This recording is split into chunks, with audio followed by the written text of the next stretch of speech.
April 1944. In the South Pacific, an American submarine considers a deadly showdown with an enemy warship.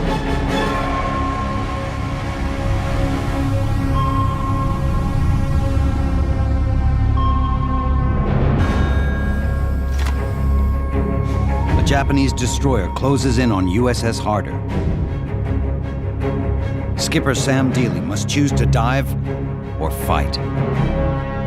Normally, submarines avoid destroyers and other escorts because they're designed to kill submarines. By taking on a destroyer one-on-one, you are in fact taking on the toughest game.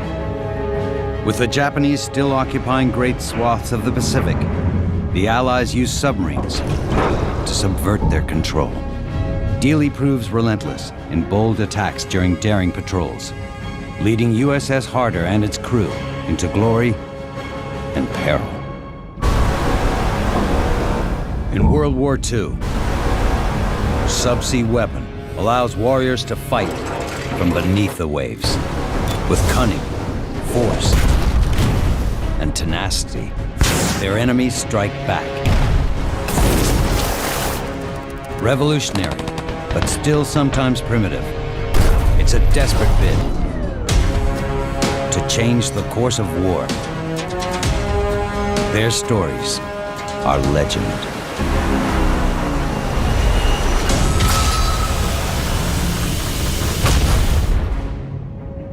On April 13th, 1944, Commander Sam Dealey and his crew face a Japanese destroyer in the South Pacific.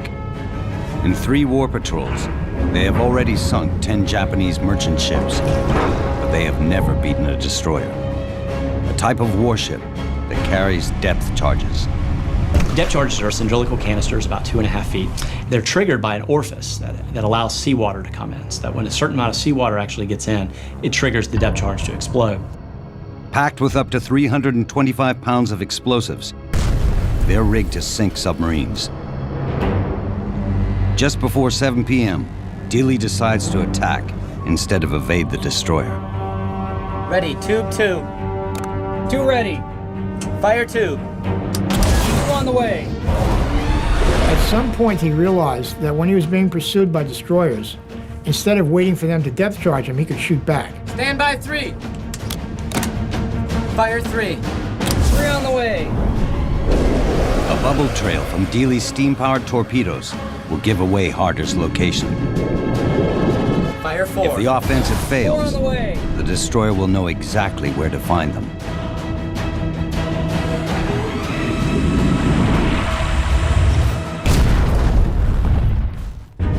Harder's skipper sinks the escort before it can drop a single bomb. More than 2 years into the Pacific War, only 14 Japanese destroyers have been sunk by American submarines. Dealey joins an elite group of submarine officers daring enough to accomplish this exclusive feat. The success emboldens him. Commander Sam Dealey is a calm, professional, and reserved naval officer. However, in the heat of a battle, he turns out to be very, very aggressive in a way that many had not foreseen. The 37-year-old Dealey has commanded USS Harder since it was commissioned in 1942. The soft-spoken skipper comes from an upper-crust Texas family. Usually officers from those kind of families didn't go to submarines. Submarines were associated with a career path in the Navy that really didn't go very far. Like aviation in the interwar years, it was seen as a negative. So for him to take that path says a lot about him as an individual.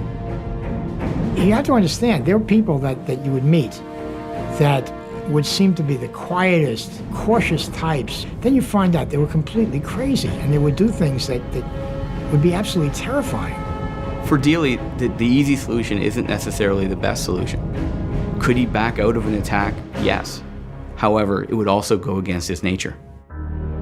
Dealey and the crew of USS Harder end their patrol in Fremantle, Australia. Fremantle became an Allied subbase after another Japanese assault only 2 months after Pearl Harbor. In February 1942, the island of Java fell in a fiery campaign and sent the Americans stationed there into a panicked retreat.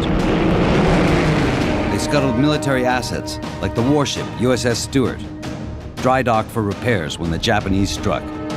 The destroyer fell into enemy hands. The Japanese Empire reaches a zenith. Stretched out over about 20 million square miles in 7 time zones. So it's huge. It's held together over millions of miles of sea lanes and open ocean.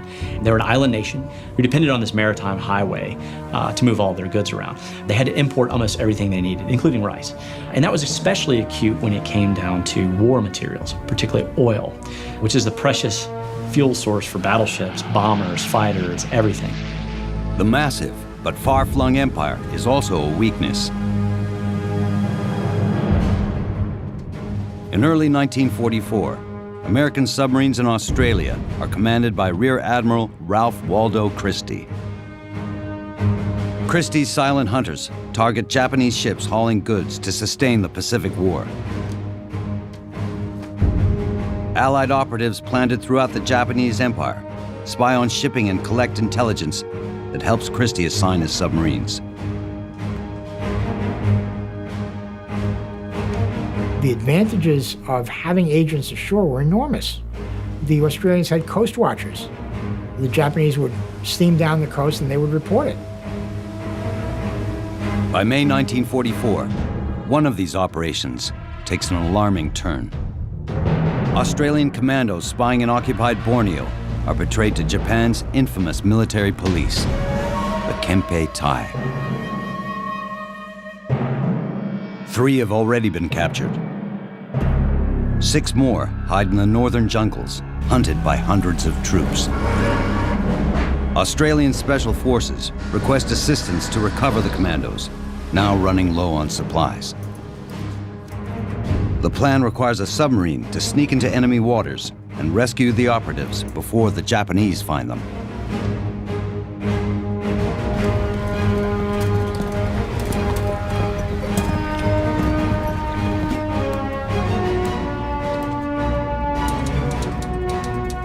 Harder's 5th Patrol will include an attempt to rescue the Australian commandos.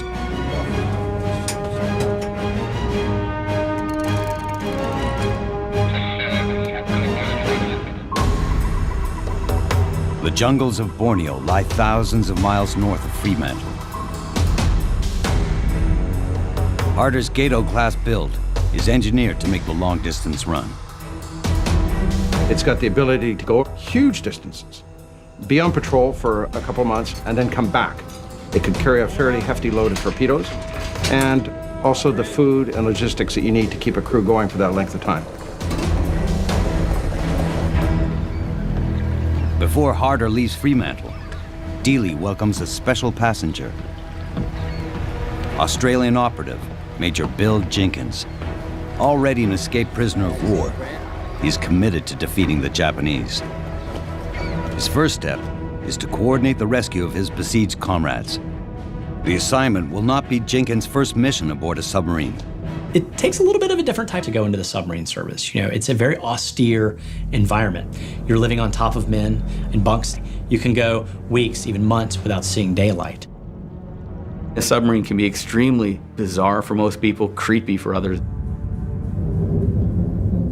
The hull, of course, as it's diving, is going to creak and stress under pressure.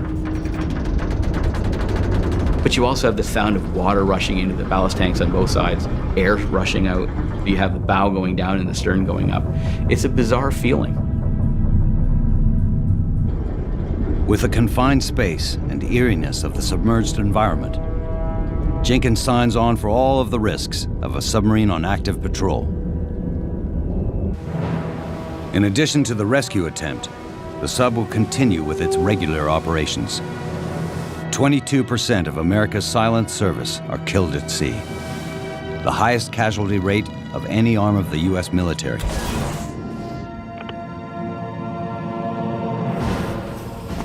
Even if the rescue is a success, it may only take the commandos out of the jungle and put them squarely in the line of fire.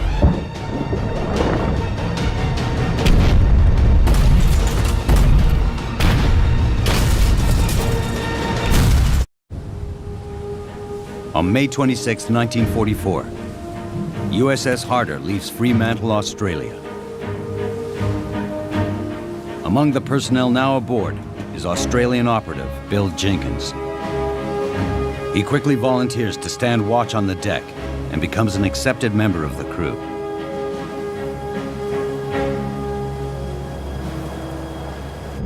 They enjoy their share of creature comforts. American submarines boast air conditioning, a critical perk in the heat and humidity of the South Pacific.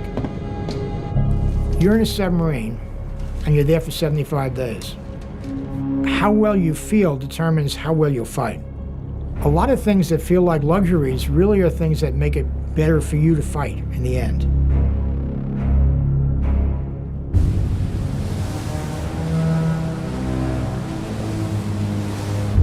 Dealey's earlier defeat of a Japanese destroyer proved he can be aggressive. But this mission will also require stealth. The waters that surround northern Borneo are guarded by one of Japan's largest naval bases, Tawi Tawi. Harder patrols alone, with only 24 torpedoes. In 1944, it takes American skippers an average of 10 torpedoes to sink one ship. Against a single destroyer, Dealey stood a chance. Against a fleet of warships, aggression would be suicide.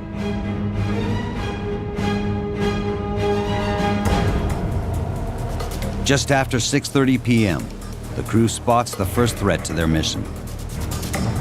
3 tankers head to a port on the east coast of Borneo to pick up fuel. They're escorted by 2 Japanese destroyers. Quick and highly maneuverable, Japan relies on these escorts and their underwater bombs to protect against enemy submarines. Submarines are uniquely vulnerable to attacks. Not only are they at risk of damage, for instance, from a depth charge, but of all that pressure from the seawater pushing in on them can lead to collapses. The problem with the Japanese was that they didn't know the depths of where the American submarines were. So they generally assume it is shallow. And so they would set their depth charges to hit rather high in the water, triggering their underwater bombs to explode at around 150 feet. The American submarine captains knew this, and so they would dive under and be safe. That advantage was shattered 19 months into the war, when American Congressman Andrew Jackson May held a press conference.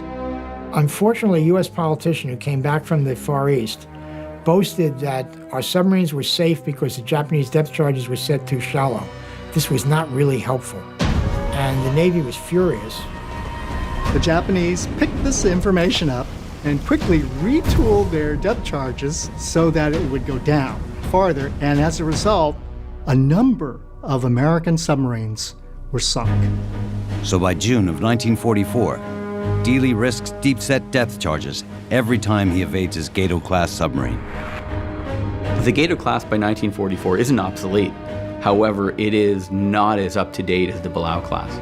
For the Gato Class, with a maximum dive depth of about 300 to 350 feet, they don't have that extra 100 feet of depth to be able to maneuver in. It also means they're more likely to be detected and caught.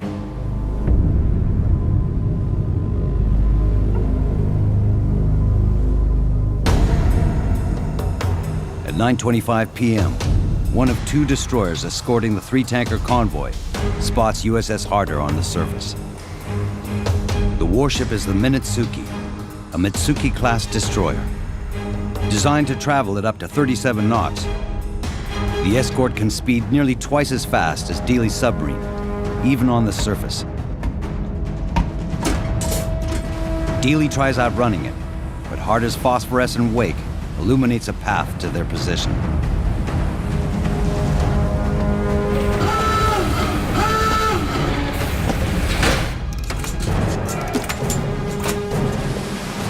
Dealey drops to periscope depth to hide from the escort.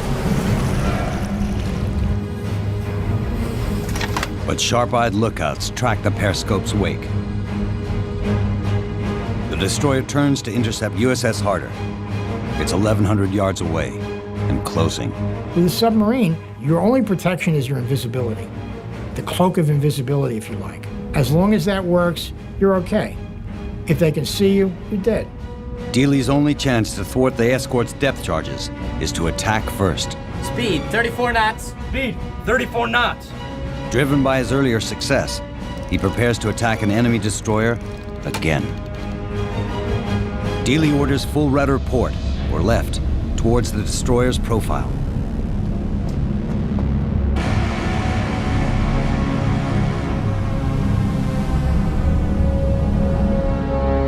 Fire.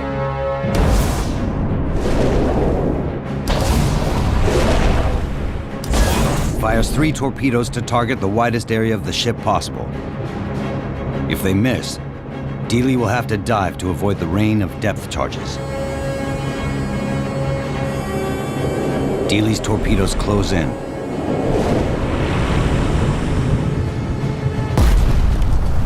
One strikes its bow. A second breaks the ship's spine. Depth charges on the deck explode in the flames. Less than a minute after the torpedoes strike, the destroyer starts to list.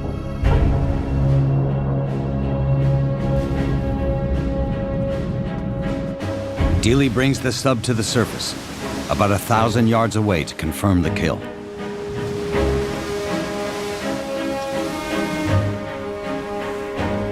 He invites Jenkins and other crew to the bridge to watch.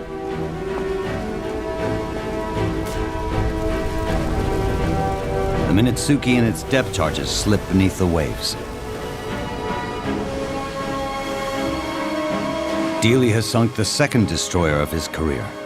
Dealey's contribution is to go after destroyers and show it can work. And he sinks a lot of destroyers that way. Not only does he sink a lot of them, but he probably inspires his fellow officers to think this is not a bad idea. That's what Sam Dealey does, and very successfully. Despite the commandos awaiting rescue, Dealey is not finished with the convoy. Within minutes, the sub detects another ship, only 1,400 yards away.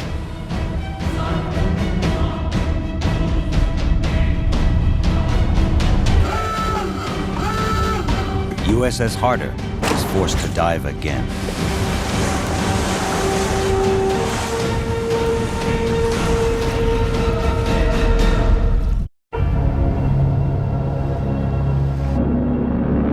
June 6, 1944, France. The Allies land on the beaches of Normandy, hoping to turn the tide of the European war. In the Pacific, an American submarine has just sunk a Japanese destroyer near northern Borneo, and now pursues the convoy it guarded. A second destroyer prowls near Japan's naval base Tawi Tawi, seeking revenge on the American sub.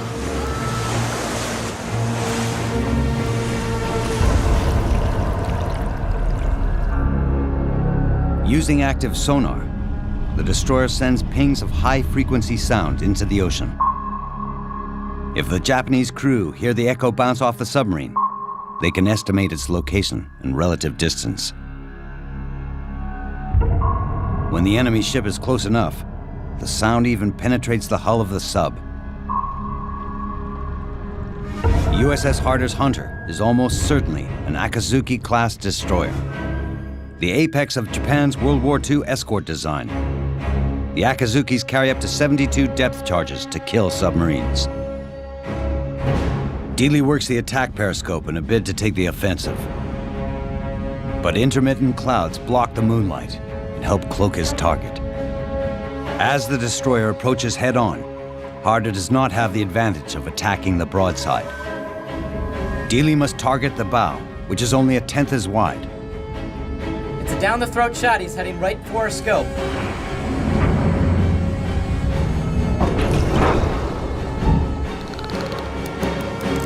Stand by tube. Fire tube. 2 on the way. He fires 6 torpedoes. Gambling 1 will strike the escort head-on. This is before homing torpedoes. He's just firing a bullet, basically, at this narrow thing coming at him. But this time, Dealey's aggressive gamble fails. All 6 of his torpedoes miss. Take her deep. Rig for depth charge. Harder's skipper has run out of offensive choices. He moves quickly to the defense.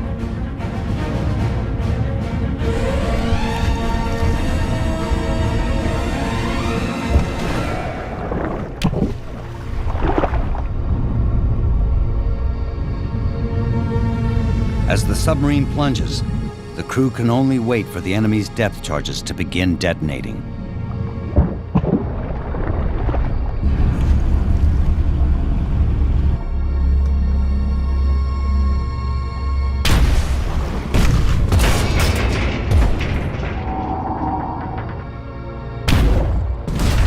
You have to imagine the worst possible experience. The sound of the depth charge reverberating through the water, the shock impact on the hull, the shaking of the hull, and what that does inside the hull is absolutely terrifying. You're inundated with noise, you're inundated with the feeling of motion, random motion, but also with anything in the compartment flying around and potentially hitting you. Darkness, because light bulbs tend to burst. It's pretty horrendous. Harder races to its maximum depth to outrun the destroyer's barrage.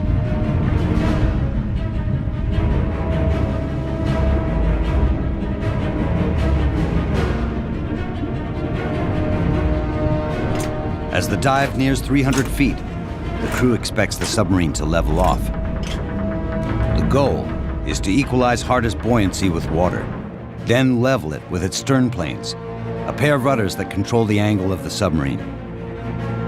But in the control room, A very green plainsman. He is in the stern plane position, so he's controlling the planes at the back of the boat. He pushed the plane in the wrong direction. He raises the stern of the submarine, in essence driving the boat deeper. A mistake, very human mistake. Under the stress of combat, the sound of depth charges, all of that, human mistake. Extremely dangerous. People on subs being trained, one of the things that they have to learn is what is and is not dangerous. People who are completely new don't get it. They don't get it until they've experienced it. You're now pushing the submarine closer to crush depth. If you don't recover fast enough, you could lose the submarine. the diving officer rushes to correct the mistake.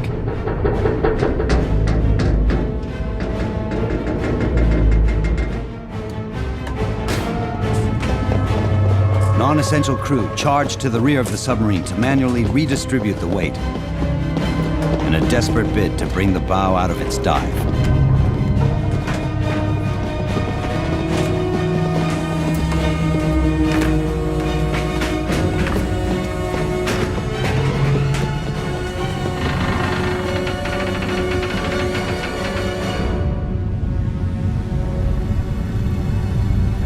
They manage to level the sub.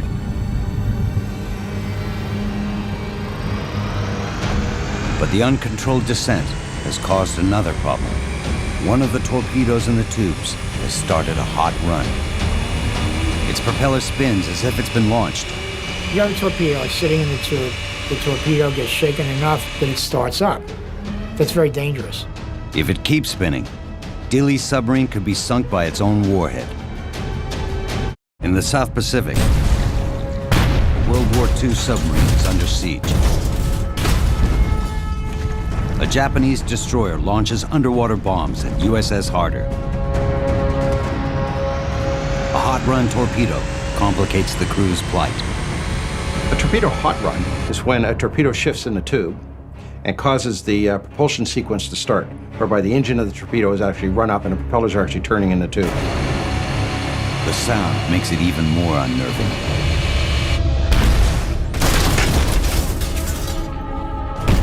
Dealey and his American crew are in the depths of chaos.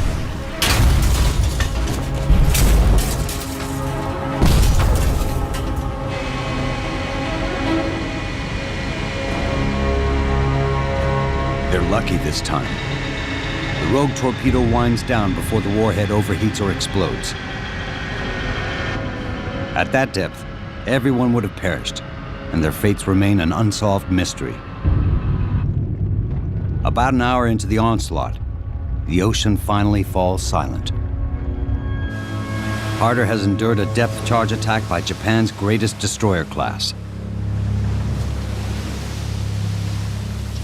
But the clock is ticking for Commander Dealey and Major Jenkins to rescue 6 Allied operatives, a key objective of their patrol.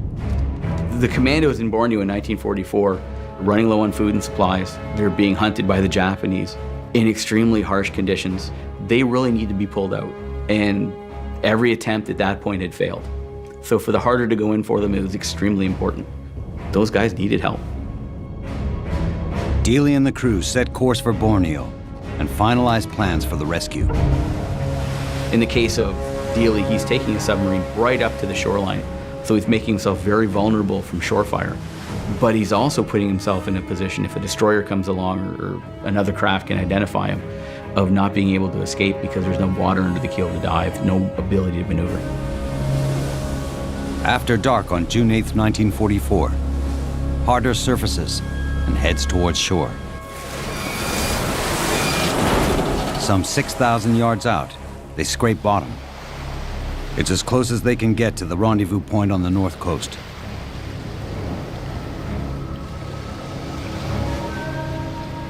Japanese outposts threaten the submarine on both sides. Special operations tend to be dangerous because you have to go inshore. If someone spots you, you may be attacked before you can get away. The crew assists Jenkins and his partner to get their collapsible boats and gear to the deck. They have 3 days' worth of rations should they need to remain ashore to locate the commandos. This would be a worst-case scenario. When Dealey brings his submarine to the surface to make the rescue in Borneo, he's bathed in moonlight. He's very visible. It's far more light than he'd like to have.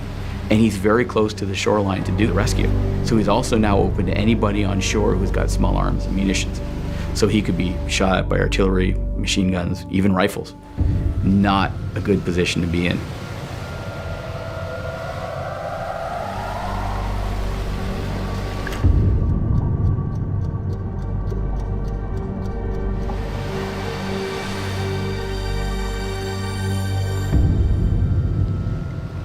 The rescue team stays in contact with the USS Harder through a series of light signals to assist them with their bearings.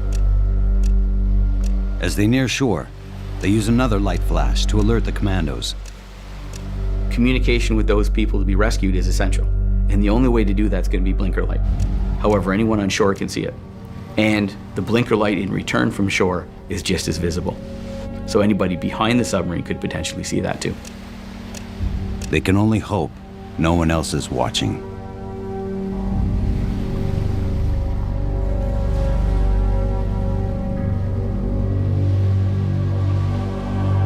Just after 1 a.m., the operatives signal as they approach the darkened sub. All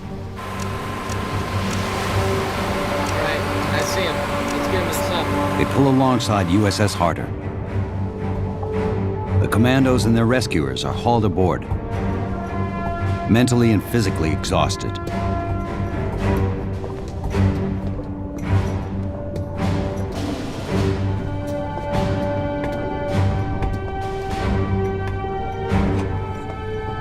Good job.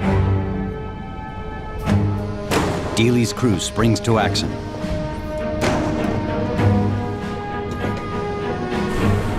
Gently backing away from shore and out of shallow water, USS Harder leaves the enemy behind.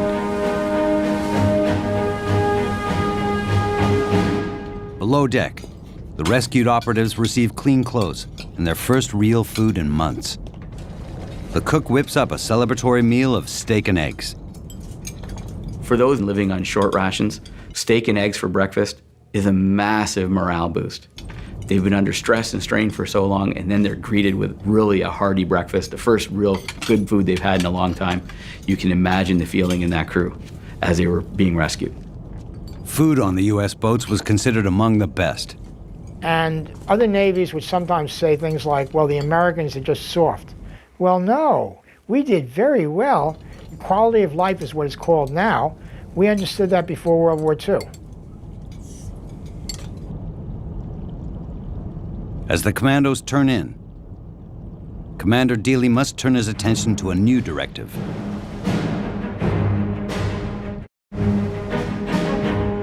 Allied intel has revealed that Japanese are mobilizing warships at Tawi-Tawi, the enemy naval base the crew of USS Harder barely survived just days ago. Military brass believe it may be the sign of an epic enemy offensive. Japan's new battle plan, Operation Eiko, orders a consolidated attack to halt advancing American carriers and protect Japanese gains. The question was, are they doing it? One of the better sources of information would be if you actually saw what was happening in their ports. That's why you send in a sub. You have to see. This is the world before satellites and very long-range reconnaissance planes and all the things that enable you to see what's inside a harbor now on Google on your computer. Submarine is a very good way of finding out. That's why he goes in there. The U.S. Navy needs this information before Dealey takes the rescued operatives home.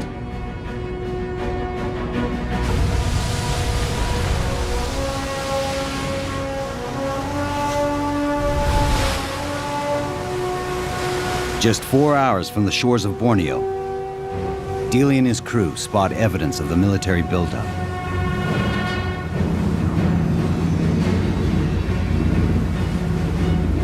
A Japanese warplane patrolling north of the Sabutu Pass also sees them. Planes armed with depth charges are a submarine's deadliest threat. When there are airplanes, you'd rather dive because first, the airplane can bomb you, but second, he can call in people to go after you. Your job is to disappear.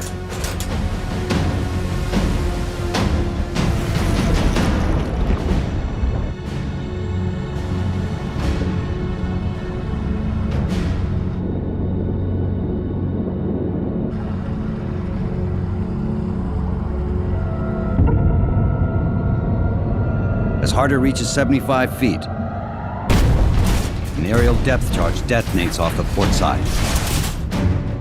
The explosion throws the submarine starboard. The rescued commandos get a rude awakening. You can have these moments of total boredom when you're laying on your bunk and you're just hanging out, and then you can have at the same point absolute terror when you may still be laying on that same bunk and you've got lights exploding around you, gauges being destroyed. And so from a psychological standpoint, where you feel safe in your bunk can also be where you feel terrified. Harder withstands the aerial depth charges, but the warplane will probably report the coordinates to Japan's nearby fleet. New heading, come about, 020 degrees. Dealey needs to keep his head down.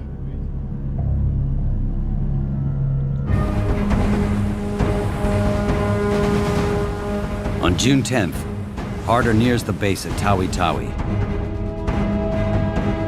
It will be a perilous prowl.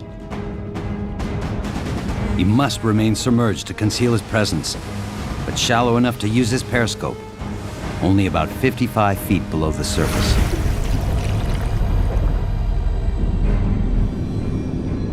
At 5 p.m., the crew picks up the sound of approaching ships.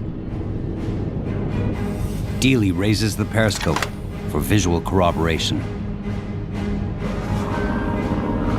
2 battleships and at least 4 cruisers steam the waters near Tawi Tawi. 8 destroyers and airplanes provide additional coverage.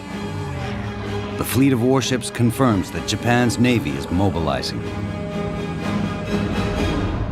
But before Dealey can report the high-profile sighting, a patrol plane detects Harder through the glassy waters. The aerial scout divulges Dealey's presence to the warships. 2 of the fleet's destroyers turn on the submarine. Battle stations.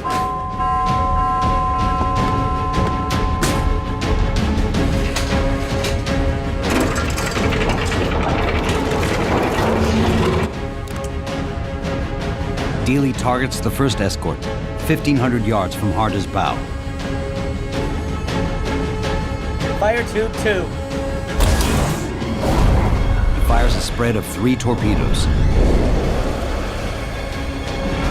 As the other destroyer advances from the starboard side, Dealey is out of time. Take her deep.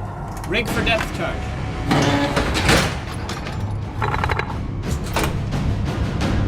He dives to avoid the second incoming ship.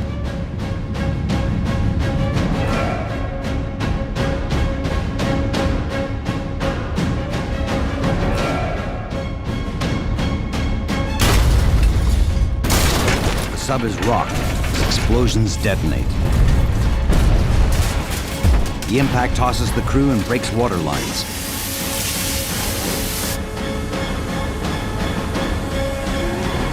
As the sea goes silent, the real hunt begins.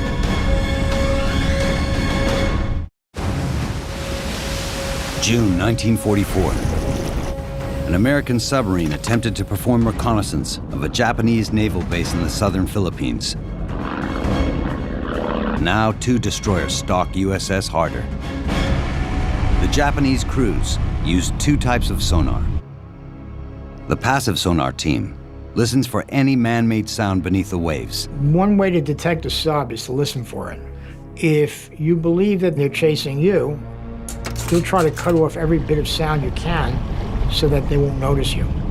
Dealey takes Harder deep in a bid to escape the destroyers.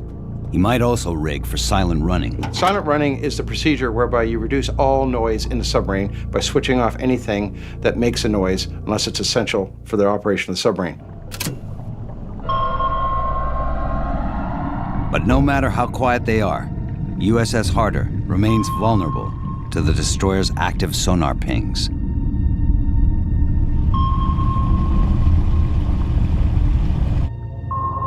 If an echo returns to the listening crews, they will hone in on the location.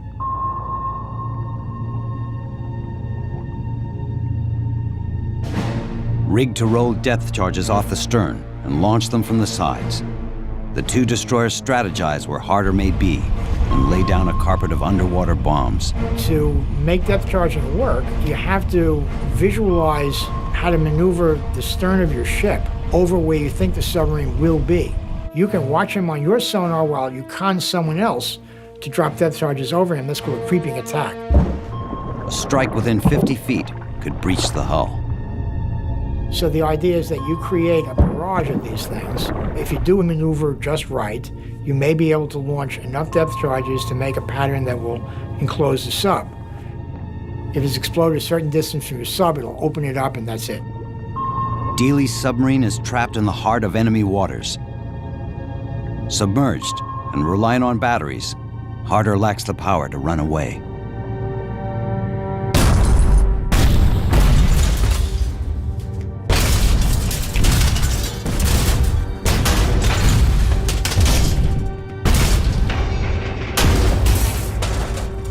A submarine underwater, using its batteries, goes at its maximum speed of about 8 knots. It will actually run out of all of its battery power in just 1 hour. And so you've got destroyers up above and they've got you cornered. You know, you can't just put it in full gear and go, or you won't have the power needed to get back to the surface. You're not fast enough to get away, and all you'll do is exhaust your batteries so that if they give up, you're dead anyway.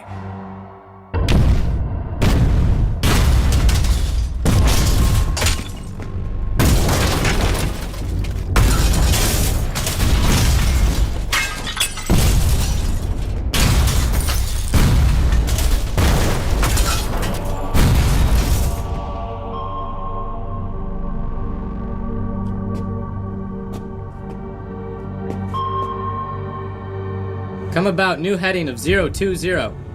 All ahead 2/3 for 5 minutes.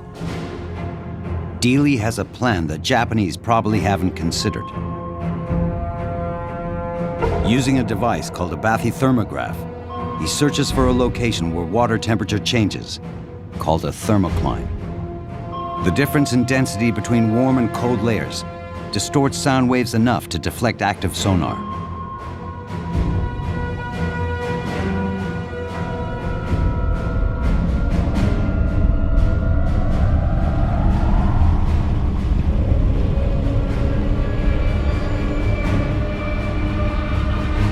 Two hours after Harder is attacked, Dealey finds what he's searching for.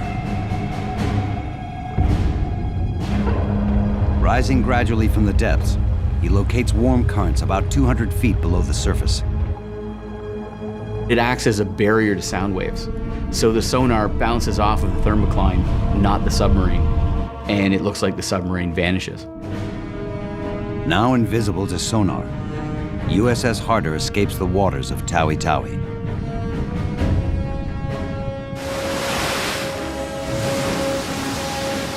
Later that night, the sub surfaces in clear seas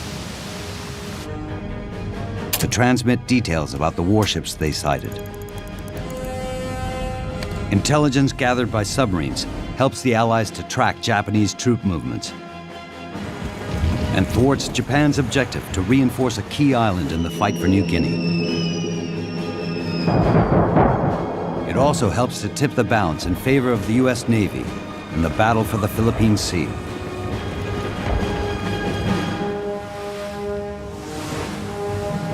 On June 21st, Harder and the rescued commandos reached Darwin, Australia. They outmatched 16 ships and 18 aircraft to bring the Allied operatives home. Admiral Christie awards Dealey a Navy Cross for this epic patrol. Commander Sam Dealey's legacy to the United States Navy is one of an inspirational role model for the submarine force. But less than 3 months after the Borneo rescue, Dealey's 6th patrol would be his last. On August 24th, 1944, USS Harder is sunk by the underwater bombs it had escaped many times. The attack involved American-built USS Stuart, seized by the Japanese in Java at the beginning of the war. In a terrible twist, it seems likely that the ship to best USS Harder was an American one. Some say the toll of Dealey's high-stakes missions played a role in his end. Others believe submarines like Harder just ran out of chances. It doesn't sound as though the way they die is from burning out. It sounds like the way they die is their luck runs out. Dealey accelerated the campaign against the Japanese Empire by directly attacking its warships to erode its ability to conduct war. He'd never learn of his greatest tributes. For conspicuous gallantry and intrepidity beyond the call of duty, Dealey would posthumously receive the Congressional Medal of Honor. After the war, the American Navy would name a new class of destroyers in his honor, an ironic tribute to a destroyer killer.